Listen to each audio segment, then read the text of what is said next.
Buen día, bienvenidos a la clase número 5 de microbiología y parasitología. En esta oportunidad vamos a hablar sobre las características de los agentes etiológicos, es decir, a desarrollar algunos conceptos que se aplican a los microorganismos. Al final de esta clase, lo que esperamos es que ustedes logren reflexionar sobre la interacción del sistema inmunológico y los microorganismos. Para comenzar, daremos a conocer la agenda para este encuentro. En esta agenda vamos a revisar entonces sobre la transmisión de los microorganismos patógenos, las propiedades patógenas de las bacterias. Vamos a hablar sobre el parasitismo intracelular y extracelular, sobre enzimas extracelulares, sobre toxinas de origen microbiano, la variación de la virulencia, haremos una retroalimentación. Finalmente daremos a conocer la tabla de las actividades de la semana y los recursos complementarios.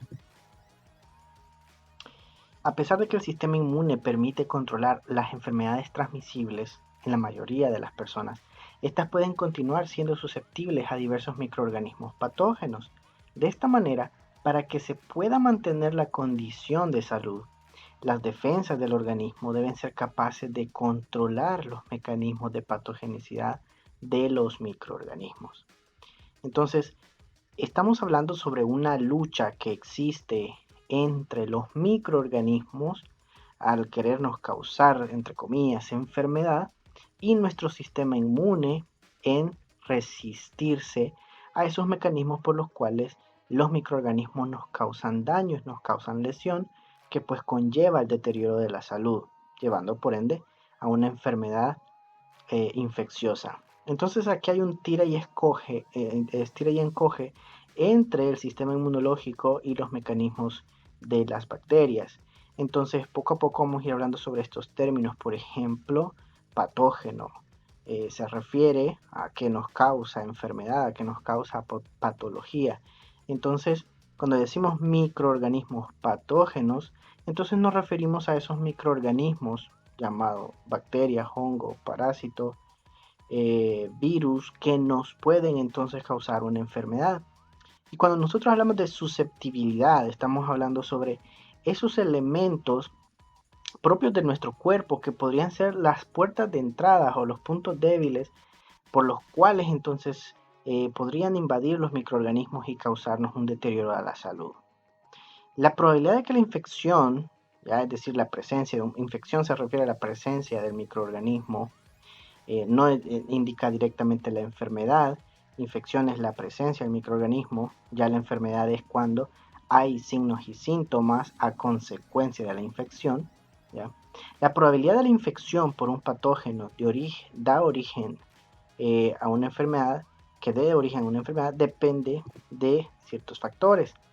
Entre estos, uno es la virulencia. La virulencia, mientras mayor sea, mayor será la probabilidad de que éste puede causar la enfermedad, ¿ya? Entonces, a mayor virulencia de un microorganismo se refiere a que sus posibilidades de causar una enfermedad son más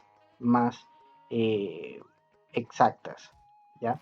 A menor virulencia se refiere que el microorganismo es menos propenso o probable a causar una enfermedad. También otro elemento, un factor indispensable o participante para que se produzca la enfermedad a partir de las infecciones de los microorganismos es el número de ellos. Es decir, cuántos de ellos se encuentran dentro del huésped determinará si se produce o no se produce la enfermedad. Es decir, puede haber un número pequeño de microorganismos que estén dentro de nosotros y por ende entonces quiere decir que tendríamos la infección, pero no quiere decir que nos enfermemos. ¿Por qué? Porque el número de ellos es muy bajo para que puedan causar la lesión o el daño que se traduce en la enfermedad, en la manifestación de signos y síntomas. Esto varía entre microorganismos a microorganismos. Es decir, en algunos microorganismos es necesario una pequeña cantidad, mientras que para otros microorganismos tienen tal grado de virulencia y patogenicidad que con pocos de ellos es más que suficiente para que se cause la enfermedad. Pero lo importante aquí es entender de que el número de microorganismos es un factor para que se produzca o no la enfermedad. La resistencia del huésped es otro. Es decir, depende de cómo se encuentre nuestro sistema inmunológico, somos más o menos propensos para que se produzca la enfermedad. Por ejemplo, en la casa pueda que llegue la gripe, el virus de la influenza, y no a todos les da la gripe, a pesar de haber estado todos expuestos al virus. ¿De qué depende esto? Pues depende de la resistencia del huésped. Es decir, con un sistema inmunológico fuerte, es probable que algunas personas, a pesar de que se vean expuestos al microorganismo, pueda que no desarrollen la enfermedad. Entonces la resistencia o la susceptibilidad del huésped es un factor determinante para que se produzca o no la enfermedad. Ahora, las enfermedades infectocontagiosas pueden dividirse, así como otras enfermedades también, en agudas y crónicas. Las enfermedades agudas, por su tiempo, se refiere a aquellas que se producen con rapidez y que duran un corto lapso de tiempo, un corto lapso. Ahora, las enfermedades crónicas son aquellas que, pues, se perduran en el tiempo, que duran por meses en la persona. Entonces eso sería una enfermedad crónica. Una enfermedad aguda, aquella cuya evolución solo dura unos cuantos días, menor a 2 semanas. Sobre la transmisión de los microorganismos patógenos, ya habíamos hablado en la clase anterior sobre las vías de transmisión o los mecanismos de transmisión de los microorganismos, pero este también es un factor indispensable para que se produzca o no la enfermedad infectocontagiosa. Es decir, como veíamos en la clase anterior, cuando existen vías de transmisión bastante factibles, va a ser más propenso a que el microorganismo se propague. Mientras que si la vía de transmisión es un tanto más rebuscada, necesita ciertas condiciones, entonces la transmisión del microorganismo va a ser más difícil y por ende la aparición de la enfermedad en un gran número de personas pues va a ser mucho menos probable. La transmisión de los agentes causantes de enfermedades infecciosas depende de varios factores. Por ejemplo, la fuente del agente infectante, es decir, de dónde proviene el agente, es un factor indispensable o interviniente para que se pueda dar la transmisión. 2. El número de microorganismos liberados, es decir, de dónde proviene, o sea, la fuente, de donde proviene el microorganismo, se liberan grandes cantidades o se liberan pocas cantidades, que determinan entonces si es más fácil para que se dé la transmisión o no. 3. La resistencia del microorganismo para que se mantenga virulento durante el tránsito hacia el nuevo huésped. Es decir, qué tan fuerte, entre comillas, qué tan fuerte, qué tan resistente es el microorganismo para, en el momento en que es liberado del huésped 1 y pasa, por ejemplo, al ambiente, al fomite o lo que sea, y va a pasar hacia el huésped 2, qué tan resistente es para soportar ese trayecto, para soportar ese camino. Entonces, entre más resistente sea el microorganismo, más es capaz de soportar las condiciones, por ejemplo, ambientales, para pasar de un huésped hacia el otro, quiere decir que hay más probabilidades de éxito en la transmisión. Mientras que si el microorganismo es demasiado susceptible a las condiciones ambientales externas, adversas, por ejemplo, entonces quiere decir que entre el huésped 1 y el huésped 2 pueda que el microorganismo se inhabilite, se muera y no sea funcional, pueda que llegue al huésped 2, pero ya no llegaría con la capacidad de causar enfermedad. Entonces, este también es un factor determinante para que exista en la transmisión las posibilidades de enfermedad. 4. La frecuencia de contactos efectivos entre individuos infectados e individuos susceptibles. Es decir, en ciertos microorganismos entra en juego la cuestión de probabilidades de que se produzca o no se produzca la enfermedad, aunque sí puede existir infección. Como ya mencioné, la infección se refiere a la presencia de microorganismos, pero de todos esos microorganismos que invaden, ¿qué tan efectivos son para poder producir la enfermedad? Entonces, y las posibilidades que intervienen para encontrar a un huésped susceptible. Por ejemplo, cuando estamos hablando de enfermedades, eh, ejemplo, en el caso del rotavirus, que afecta principalmente a niños y ancianos, ¿qué tan probable es o qué tan frecuente el microorganismo es capaz de encontrarse con individuos susceptibles? Es decir, con que se encuentre con ancianos o que se encuentre con niños. Estamos hablando de niños pequeños, menores de 7 años. Entonces, estamos hablando de la frecuencia en la que los contactos sí son efectivos, o sea, donde sí encuentra personal susceptible para poder causar la enfermedad del microorganismo. 5. Elevada proporción de individuos susceptibles. Es decir, existe en el medio donde anda rondando el microorganismo, existe una gran cantidad de personas susceptibles, por decir algo. Existe una población grande que mantenga viable al microorganismo en cuestión.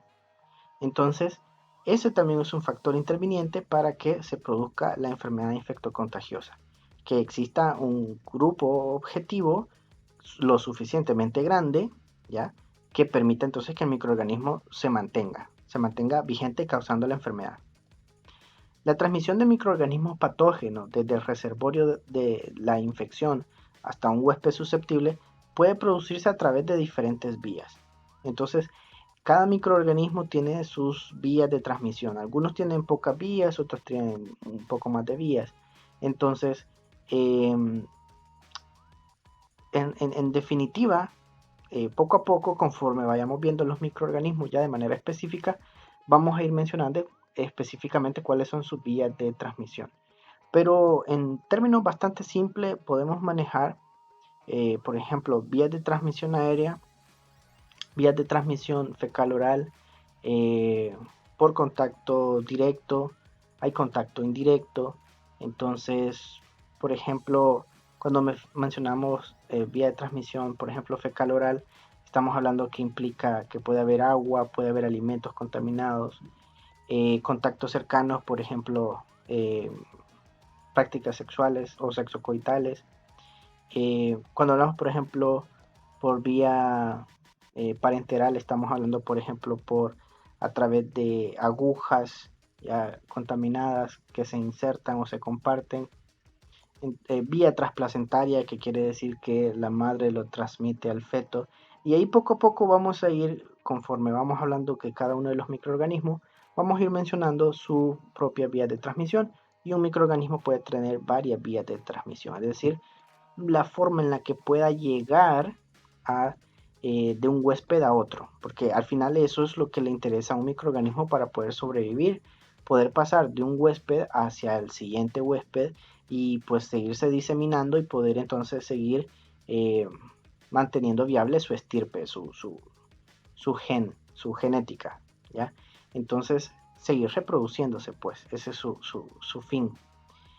Nosotros le servimos, en el caso de hablando de las infecciones humanas, obviamente, nosotros le servimos como un ambiente en donde tiene todas las condiciones necesarias para su crecimiento, desarrollo y propagación y multiplicación. Entonces existen diferentes vías por las cuales un humano puede tener el contacto o el acercamiento con los agentes infecciosos o agentes etiológicos o microorganismos, como le queramos llamar. Por ejemplo, existe una vía que se llama vía vectorial, que se refiere a que existe la participación de un vector. Un vector se refiere a un artrópodo, por ejemplo, o a un insecto. Ya, un ejemplo claro es el dengue, zika y chikungunya, que para que se dé la transmisión de un humano a otro humano no se puede de manera directa, sino que tiene que participar el zancudo que pique al huésped 1, que sería el infectado, y que luego pique al huésped 2, que sería la persona a la que va a infectar, siendo entonces el mosquito Aedes aegypti el que acarrea en su trompa al virus y lo pasa de un huésped al otro, ¿ya? Como ya había mencionado, la parte de agua o alimentos, la vía se llama fecal oral, porque estamos hablando que, por ejemplo, enfermedades gastrointestinales han salido estas bacterias o estos virus, como estaba mencionando el caso del rotavirus, han salido en las heces, luego contaminan agua o contaminan alimentos y de esa manera pasan hacia otra persona. Y por cierto que eso también lo pueden ver en este video, en esta clase, lo pueden ver a través del recurso complementario del video que les he dejado sobre Marila tifoidea, que es un ejemplo claro de transmisión fecal oral. Puede ser también a través del polvo, vía aérea, a través del estornudo. Puede ser a través de elementos inertes como los fomites o fomites, como los quieran pronunciar, que son todos los elementos inertes o sin vida. Por ejemplo, pasamanos, picaportes de las puertas, etc. Hoy lo tienen bien patente con las indicaciones que tienen, por ejemplo, en muchos restaurantes y otros lugares que te dicen que abras la puerta con el codo y no con la mano. ¿Por qué? Porque en este caso SARS-CoV-2 es un virus que también se transmite a través de fomites y que se transmite por contacto directo. Entonces, si nosotros tocamos superficies contaminadas con el virus y luego las llevamos a la cara, es decir, nos las inoculamos en la mucosa oral o faringea o naringea, perdón, lo que va a pasar es que vamos a inocularlos al virus y pues se nos va a producir la infección. Eh, Otros contactos directos son los contactos cercanos, como ya mencionábamos.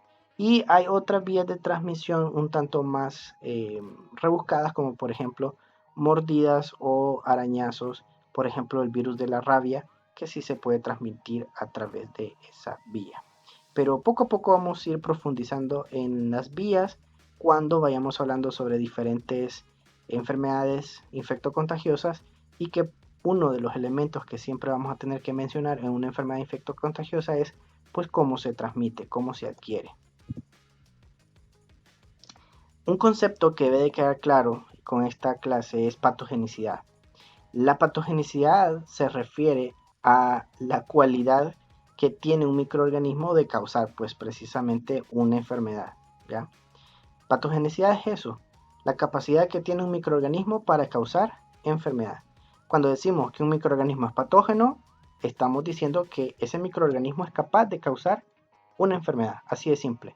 Si decimos este microorganismo es no patógeno, quiere decir que este microorganismo no puede causar enfermedad, así de simple y fácil. Pero importante, sobre los procesos de la patogenicidad. Bueno, el microorganismo debe afianzar su estadía para colonizar, reproducirse y evadir eficazmente los medios de defensa. ¿Qué quiere decir esto?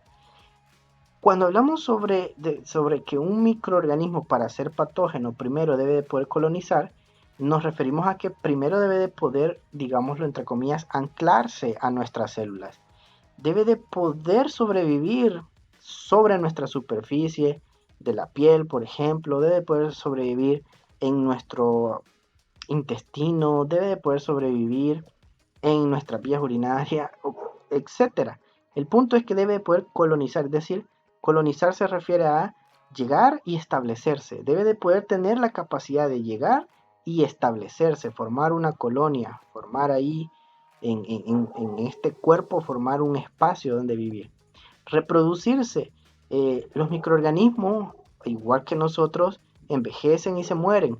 Entonces, ahí donde han llegado a colonizar, deben de tener la capacidad de poder multiplicarse para poder entonces mantener vigente a eh, a su progenie, ¿ya?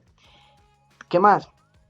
Debe de poder evadir eficazmente los mecanismos de defensa del huésped. Es decir, tiene que poder llegar y reproducirse, pero debe de tener la capacidad de poder evadir nuestro sistema inmune, porque si no, nuestro sistema inmune haría lo mismo o lo propio de él, y es eliminar cualquier situación, agente, célula, etcétera, que no es propia del organismo. Esa es la función del sistema inmune, eliminar todo aquello que no es propio. Entonces, para que un microorganismo pueda ser patógeno, debe de entonces poder tener la capacidad de evadir nuestro sistema inmunológico. Las secuencias de la patogenicidad, como la adherencia, la invasividad y la producción de toxinas, se aplican a los elementos constitutivos de las bacterias o sustancias elaboradas por los microorganismos que perjudican o facilitan su ingreso o penetración dentro del huésped. Vamos a hablar un poquito más a profundidad sobre estos elementos. Como mencionábamos, la adherencia se refiere pues a esa capacidad que tiene que tener el microorganismo para poder anclarse de alguna manera a nuestras células. Recuérdense que esto está pasando a nivel microscópico, entonces debe de ser a nivel de nuestras células.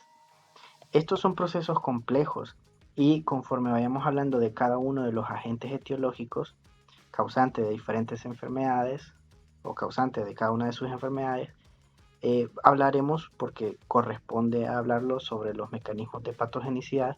Entonces hablaremos sobre cómo hace dicho microorganismo para poder entonces causar la enfermedad, y eso pues parte de la capacidad que tenga el microorganismo para entrar y adherirse o colonizar nuestro cuerpo.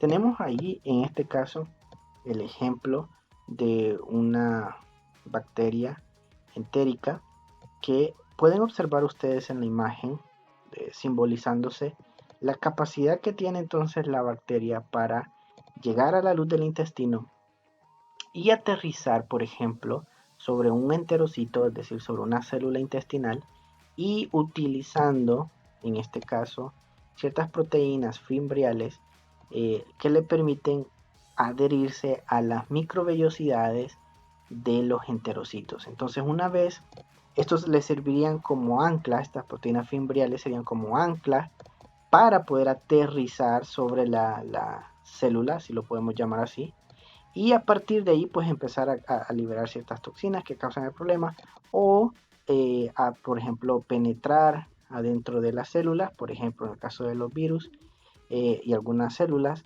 algunas bacterias.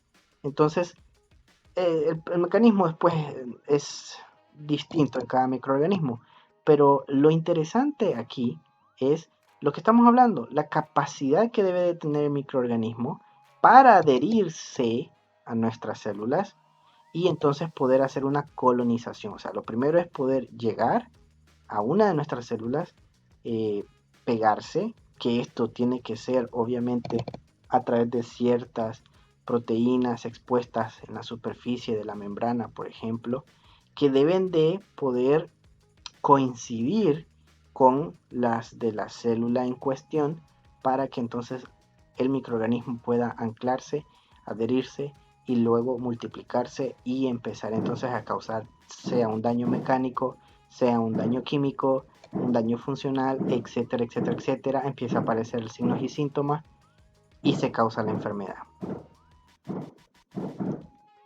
El propósito de la adherencia microbiana pues es intentar que la bacteria sobreviva y se reproduzca dentro de su recibidor. Asimismo, la superficie sobre la cual se incorpora debe de suministrar las condiciones idóneas para tal fin.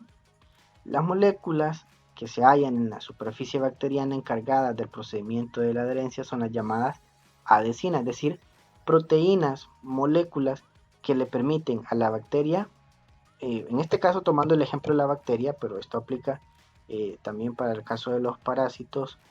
Lo interesante es que adhesinas se refieren a moléculas que le permiten a los microorganismos poderse adherir a las células y de esa manera poder colonizar. ¿Ok? Ahora, las partículas sobre la cara externa de la célula blanco, o sea, la célula objetivo, son identificadas por las adhesinas.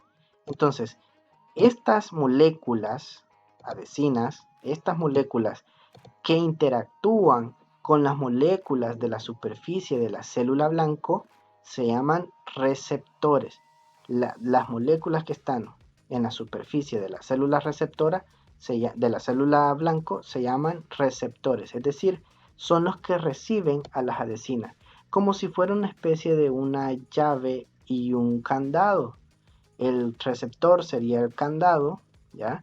Las adhesinas serían las moléculas presentes en la bacteria que llegan y encajan justamente sobre esos receptores, permitiendo entonces esa unión de moléculas que es lo que funciona como un anclaje para que entonces la bacteria pueda colonizar a las células huésped. La invasividad bacteriana. Luego que la adherencia a la célula aceptora, ¿ya? Algunos patógenos suelen incrementar mecanismos que le permiten introducirse en las células y propagarse, por ejemplo, intracelularmente. No es una característica de todos los microorganismos, pero sí es una posibilidad en algunos, que es parasitar de manera intracelular y se refiere a entrar a la célula y desde adentro de la célula permanecer, multiplicarse o incluso propagarse, logrando con esto poder evadir a la respuesta inmunológica. En cierto modo, aunque también nuestro sistema inmunológico se ha preparado para contrarrestar a esta clase de microorganismos que funcionan como parásitos intracelulares. Nuestro sistema inmune también está preparado para contrarrestar esto y poder defenderse de esta clase de ataque, pero ciertamente es una estrategia muy inteligente el querer evadir el sistema inmunológico al meterse en el interior de las células. Algunas son tan descaradas incluso que se pueden meter en el interior de células inmunes, ¿ya? Esto de introducirse en las células genera un deterioro de la célula, ¿ya? E incluso, pues muchas células van a entrar en apoptosis, que se refiere a la muerte celular programada, como un mecanismo de defensa, para que, como si fuera una especie de eh, autodetonación, es decir, la misma célula al darse cuenta de que se encuentra infectada, inicia un mecanismo de autodestrucción para que todo lo que está dentro de ella e incluso ella misma desaparezca, se muera, se sacrifica para que no pueda seguir habiendo transmisión del microorganismo infectante. O también tenemos células como las natural killers, que son células del sistema inmunológico que van a detectar que hay células parasitadas y que entonces se van a encargar de eliminar a sus células hermanas con tal de que la infección ya no se siga propagando hacia más células. El mecanismo de invasión bacteriana, por ejemplo, intracelular, es un mecanismo que incluso es difícil de eliminar por parte de los químicos, como los antibióticos, o las terapias químicas como los antibióticos, porque precisamente están metidos en el interior de nuestras células. Entonces estos químicos, los antibióticos, tienen problemas porque tienen que poder eh, diferenciar el hecho de entrar en diferenciar nuestras células de las células invasoras, pero para ello primero tienen que entrar a nuestras células y después atacar a la célula invasora, en este caso a la bacteria, que siempre sigue siendo una célula, etcétera. O sea, atacar microorganismos con la capacidad de parasitar intracelularmente son más difíciles. Son más difíciles porque es más difícil poder generar un químico que pueda matar al agente infeccioso sin perjudicar a las células nuestras, porque está adentro de nuestras células precisamente el agente infeccioso. A diferencia de los microorganismos que no tienen este mecanismo de invasión, que no son parásitos intracelulares, sino que se manifiestan o sobreviven en la parte externa de las células. Entonces es mucho más fácil poder generar un químico que ataque, pues, precisamente las características específicas de la membrana celular de una bacteria, un parásito o un hongo, porque pues se diferencia de las membranas celulares nuestras. Un ejemplo de microorganismo, específicamente bacteria, que funciona como un parásito intracelular es Neisseria gonorrhoeae. Y como les mencionaba, el agente causal de la gonorrea. Y como les mencionaba, algunos son tan descarados que incluso pueden parasitar células de defensa. En este caso, lo que estamos viendo es un neutrófilo, es una célula de defensa encargada precisamente de matar bacterias, pero Neisseria gonorrhoeae tiene ciertas características patogénicas, como por ejemplo una cápsula, que le impide que le impide a nuestro sistema inmunológico poder eliminarlo de manera fácil. Así es que al final la bacteria es capaz de sobrevivir y multiplicarse incluso en el interior de nuestras células. Otro elemento patogénico que pueden tener algunos microorganismos, por suerte no todos, es la producción de toxinas. Ejemplo son Clostridium tetani, el agente causal del tétano, que tiene la capacidad de producir toxina, en este caso la tetanoplasmina, que pues tiene un efecto, en este caso neurotóxico. La toxina, por definición, significa veneno, ¿ya? Es decir, un elemento químico que causa lesión o daño. Entonces, hay microorganismos que van a poder causar daño a través de la liberación de esta sustancia química, como por ejemplo la lisis celular. La lisis celular se refiere a la muerte, a la destrucción de la membrana de las células y que eso conlleva por ende a la muerte de la célula. Imaginen la célula como que si fuera un globo. Si yo reviento la capa externa del globo, pues el globo se rompe por completo. Entonces así sería la lisis celular, es decir, una destrucción de la membrana celular que conlleva a la muerte completa de toda la célula. Entonces, por suerte, no muchos microorganismos son capaces de producir toxinas, pero los que las producen, o sea, aparte del daño mecánico que puedan causar directamente, estamos hablando que la liberación de toxina implica la liberación de un veneno que puede circular, por ejemplo, a través de la sangre o a través de otras vías y propagarse al resto del cuerpo. Ya no estamos hablando de infecciones limitadas a un espacio específico de nuestro cuerpo, sino que estamos hablando que pueden propagarse y afectar todo el cuerpo, todo el organismo. Propiedades patógenas de las bacterias. Una vez que las bacterias son transmitidas hasta un huésped susceptible para que puedan causar una enfermedad, deben ingresar al huésped, adherirse a sus tejidos, penetrar o evadir sus defensas y causar el daño tisular, es decir, causar el daño a los tejidos. Ya hemos hablado, los tejidos son un conjunto de células. Para ello pueden emplear dos mecanismos, como estábamos hablando, la invasividad, que hemos estado hablando, y la toxigenicidad, que ha sido este último que hemos mencionado, que se refiere a la producción de toxinas, sustancias químicas que pueden viajar por todo el cuerpo y afectar entonces no solo una parte, sino afectar todo el cuerpo en completo. La invasión causa daños demostrables en el sitio donde se localiza el patógeno, mientras que las toxinas solubles, como las transportadas por la linfa o por la sangre, pueden causar efectos citotóxicos, es decir, de destrucción celular, en sitios lejanos a la lesión original.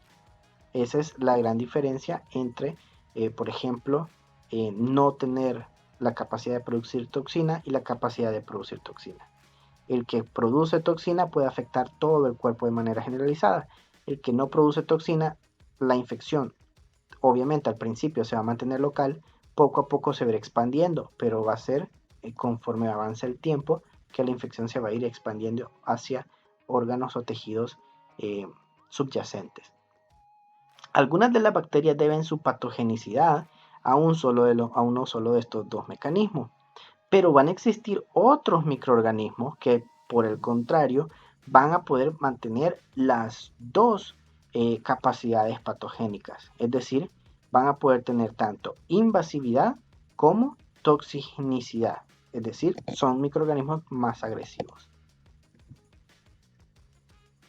Siguiendo sobre la parte del parasitismo intracelular y extracelular, que obviamente no estamos hablando de, cuando decimos parasitismo desde el punto de vista taxonómico, sino que estamos hablando desde el punto de vista de vivir a expensas de otro, a eso nos referimos con parasitismo. Entonces puede haber parasitismo intracelular, que quiere decir que el microorganismo en cuestión vive a expensas de la célula desde su interior, pero también puede existir que vive desde la parte externa de la célula.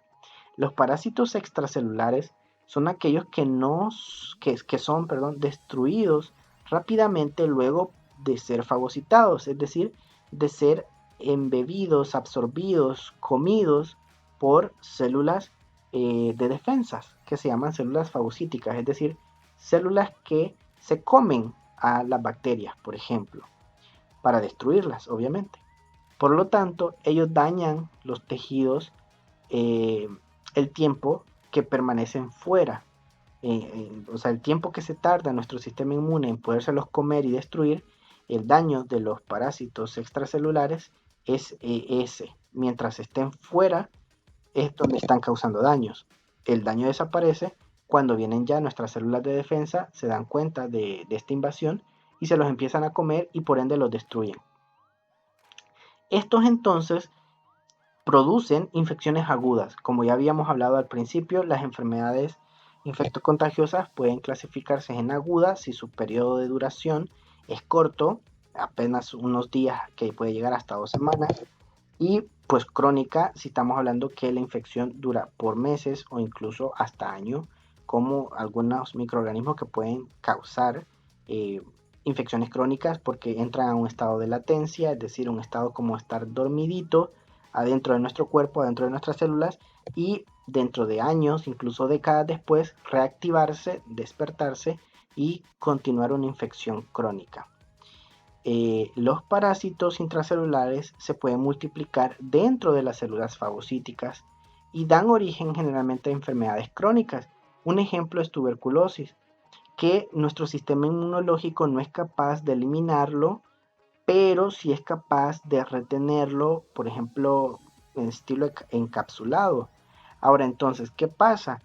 El sistema inmunológico puede mantener por años, décadas, a Mycobacterium tuberculosis ahí a raya, guardadito, pero cuando el sistema inmunológico está malo, falla, hay una depresión del mismo, entonces en este caso Mycobacterium tuberculosis es capaz de liberarse de esta pequeña prisión y poder causar la infección y la enfermedad. Entonces estaríamos hablando de que una persona puede tener al agente etiológico, es decir, es portador, tiene la infección porque tiene el microorganismo por muchos años, pero no quiere decir que esté presentando sintomatología. Y al cabo de décadas, presentar ya la enfermedad. Entonces, como lo ha mantenido por años, eso se convierte en una enfermedad crónica. Ahora, comencemos a hablar sobre otro elemento que genera que las bacterias, en este caso nos vamos a enfocar en las bacterias, puedan causar enfermedad, es decir, las convierta en patógenas. Recuerden que la patogenicidad se refiere a la capacidad de producir enfermedad. Y estas son las enzimas que pueden producir las bacterias, pero no solo las bacterias en este caso. Esto puede aplicar a los parásitos y a los hongos, no a los virus. Bueno, las enzimas son catalizadores químicos, es decir, son proteínas que pueden acelerar o favorecer a que se genere una reacción. Entonces, las bacterias, los parásitos y los hongos pueden tener ciertas enzimas, es decir, ciertas proteínas que pueden generar ciertos procesos químicos o llevar a cabo ciertos procesos químicos. Las propiedades invasoras de algunas bacterias son atribuidas a la elaboración de estas enzimas extracelulares, que desempeñan un papel importante en los procesos infecciosos. Dentro de estas vamos a mencionar las más importantes.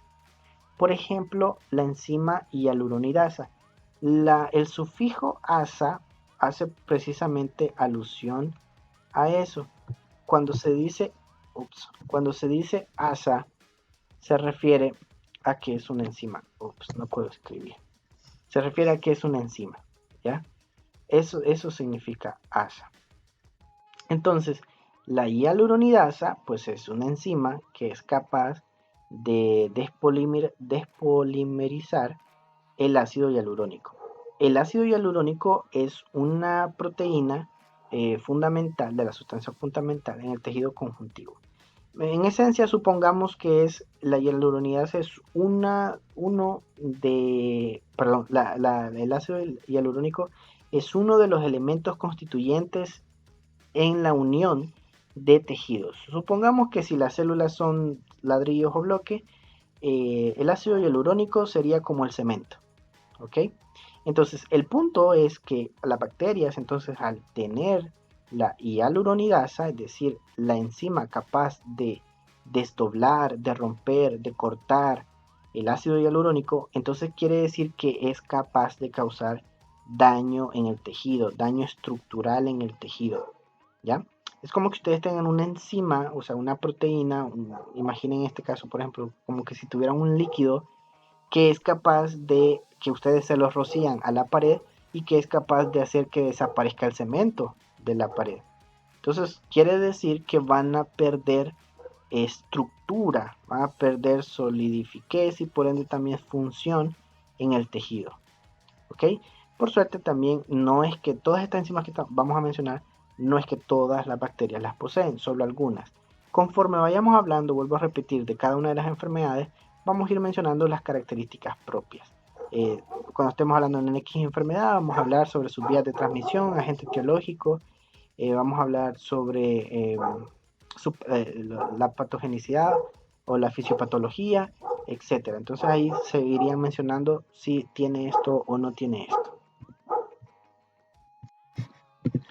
La coagulasa.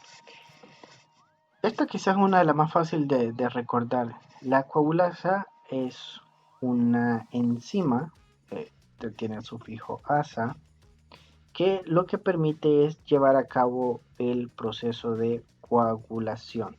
Entonces la coagulasa lo que hace es generar coagulación, ¿ya? Entonces, lo que hace es poder evadir al sistema inmunológico generando una especie de red, de fibrina, de red, que le permite entonces evadir al sistema inmunológico. La streptokinasa y la estafiloquinasa.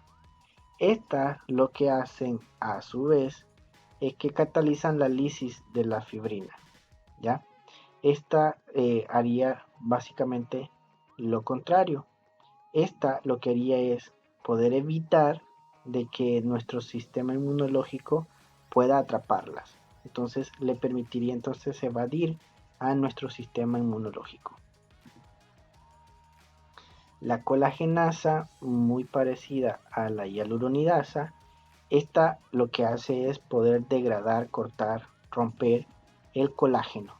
Que el colágeno también es una proteína estructural de varios tejidos como los músculos, huesos y cartílago. La colagenasa es una de las proteínas más conocidas en cuanto a que da rigidez o solidez a los tejidos. Entonces, las bacterias que tienen la capacidad de producir colagenasa, entonces la utilizan para poder moverse, para poder romper el tejido y poderse desplazar de manera más fácil y poder entonces tener mayor capacidad de invasión. Las leucocidinas, estas son sustancias que pueden matar a los leucocitos, es decir, estamos hablando de que las bacterias que las producen son bacterias que tienen la capacidad de producir estas enzimas que van a encargarse de matar a nuestras células de defensa, los leucocitos. Bien, finalizando con la parte de algunas de las enzimas que son capaces de producir algunas bacterias y que por ende constituyen un factor patogénico, vamos a continuar con la parte de las toxinas, pero desde otra perspectiva. Y en este caso es sobre si estas toxinas son liberadas o se encuentran en la parte estructural de la bacteria y que son liberadas entonces hasta que la célula es destruida. En este caso estamos hablando de las endotoxinas y de las exotoxinas. Hay una diferencia, sí, claro está, y esto es no solo en cuanto a dónde se encuentran, sino también pues cuándo causarían el problema. Por ejemplo, en el caso de la exotoxina, que la tienen en la parte izquierda, estamos hablando de que esta es liberada por la bacteria, es decir, parte del proceso metabólico de la célula, de la bacteria, es en este caso producir esta sustancia y entonces la libera. Eso es entonces una exotoxina. Ahora, Estas también son clasificadas en exo y endo porque también tienen ciertas propiedades químicas distintas, pero eso ahorita no es objeto de estudio, eso lo veremos más adelante. Ahora, las endotoxinas, como ustedes pueden ver, son sustancias químicas venenosas para nuestro cuerpo, son toxinas, pero que están dentro de la estructura celular, dentro de la bacteria, por ejemplo en su pared celular, y que entonces solo es liberada hasta que la célula, en este caso la bacteria, muere. Y entonces la muerte precisamente de la bacteria produce la liberación de la endotoxina. Entonces en este sentido, por ejemplo, los antibióticos realizados para destruir bacterias productoras de endotoxina, por ejemplo, se encargan de matar a la bacteria sin generar la destrucción o la lisis celular y de esa manera pues impedir que se dé la liberación de la endotoxina. Para el caso de las bacterias productoras de exotoxina, eso no es básicamente indispensable, sino que lo importante es matar a la bacteria porque el metabolismo mismo de la bacteria es la que produce la toxina. Y como si esta es una sustancia química hecha precisamente para ser liberada, es más capaz de soportar el medio externo. Y esta, como es una sustancia química que no estaba hecha para ser liberada, pero se sale cuando se muere la bacteria, entonces tiene otras propiedades químicas distintas. Entonces por eso la importancia de diferenciar entre si la bacteria produce exotoxina o produce endotoxina. Efectos biológicos de las endotoxinas. Son numerosos los efectos biológicos de las endotoxinas bacterianas. Cuando se inyectan, por ejemplo, a dosis altas, causan al cabo de una o 2 horas un estado de shock irreversible, acompañado de diarrea severa. A dosis menores causan fiebres, leucopenia transitoria, es decir, una disminución temporal de los leucocitos, seguida de una leucocitosis, es decir, una elevación de los leucocitos, hiperglicemia, es decir, una elevación de los niveles de glucosa, aborto y trastornos circulatorios. Aquí tienen ustedes un cuadro comparativo que pueden pausar el video y revisarlo con más detalle o verlo en la clase en PDF acerca del comportamiento o las características químicas y biológicas que tienen las exotoxinas y que tienen las endotoxinas, que como les mencionaba, existen diferencias entre ellas y por eso es que se diferencian como endo o exotoxinas, porque pues no se comportan iguales. Y las bacterias o producen algunas, ¿verdad? No todas, producen endotoxina o producen exotoxina y por eso la importancia de clasificarla. Aquí también tienen ya la mención de algunas de las bacterias que tienen la capacidad de producir toxina y hacia dónde afectan. Algunas toxinas reciben el nombre precisamente o la clasificación de como toxina de acuerdo a dónde afectan.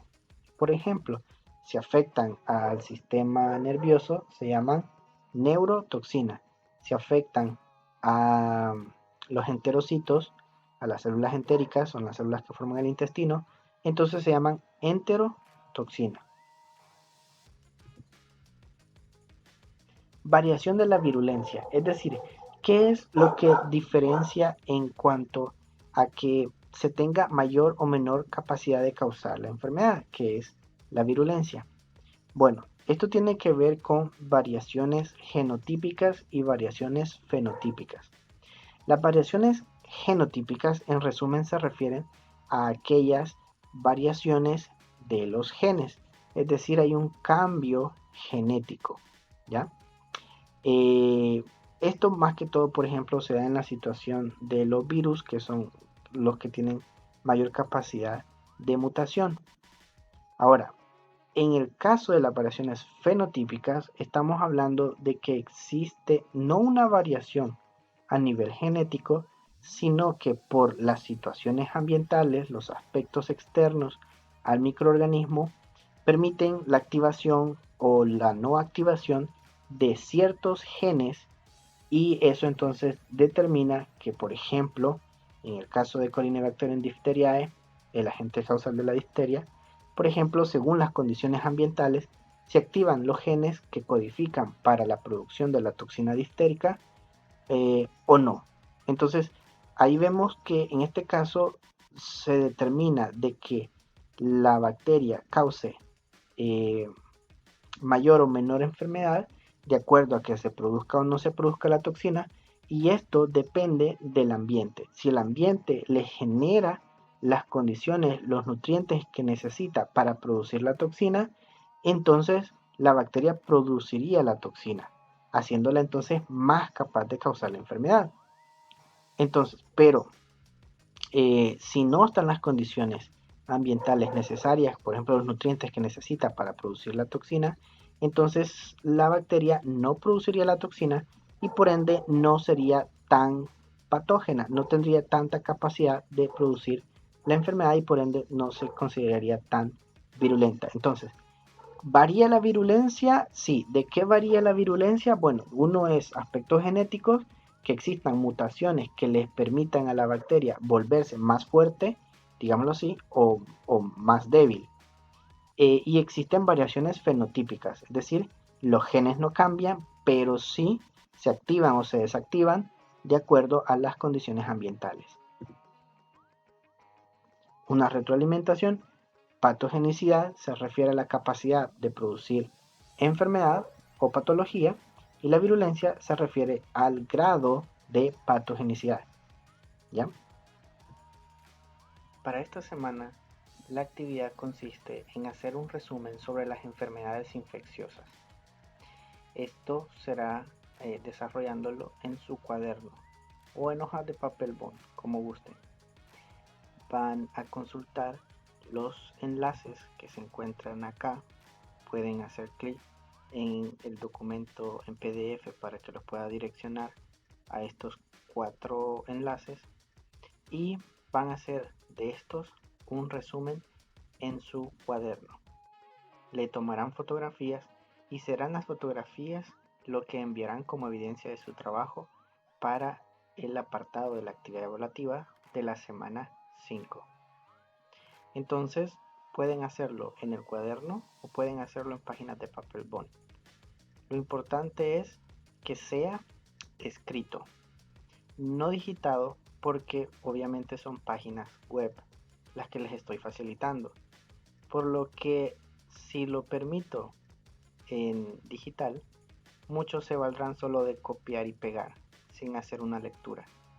Al menos en el momento de la transcripción, espero que vayan leyendo y puedan surgir dudas o inquietudes que podamos resolver en la videoconferencia. La fecha de entrega es el domingo 21.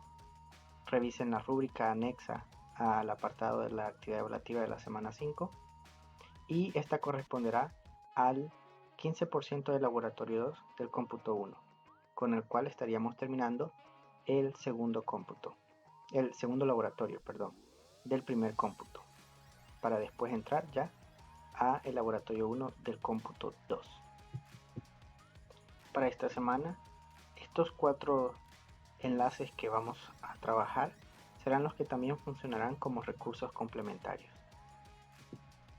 Si existen dudas o inquietudes, saben que tenemos el grupo de WhatsApp donde nos comunicamos de manera fluida, el foro de consulta semanal y la videoconferencia para que las podamos solventar. ¡Feliz semana!